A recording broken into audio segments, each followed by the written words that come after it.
Na nyinyi wakikuyu muelewe ya kwamba sisi kama Wakalenjin tunajua Ruto kuliko nyinyi. Wacha kujifanya hapa ati sasa mnajua sana kuliko sisi. Sisi tunajua sana. Na imefika wakati tunataka tuseme ukweli. Kama tunataka Kenya ambayo itakuja kuwa mzuri kwa kisasi yenye inakuja, siasa ya Ruto iishie kabisa na hiyo jamaa aende nyumbani. Hakuna vile atapanga nchi mpaka ikuwe mzuri. Hakuna vile atatengeneza hii nchi. Hata ukiona hata wewe Kikuyu. Ukiona kabisa alisema atainua mama mboga. Milisema manga ni mama mboga. Hata ukiona si unaona amekufanya kabisa wewe ni Msione kabisa. Ulichakua ukachakua kiongozi.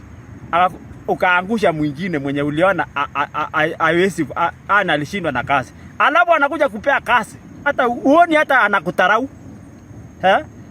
Uoni ni matarau anyako naye. Ayo jamaa mahali nipitia yote si mahali ambaye ni mzuri. Hiyo inaonekana kabisa. Hata ajui kupiga hesabu. Naomba nyinyi Wakikuyu, heri ujipake mafi yako. Ama mafi ya watoto wenu. Usijipake mafi ya mtu mwingine ama mafi ya watoto wengine. Wajana huyu jamaa aende.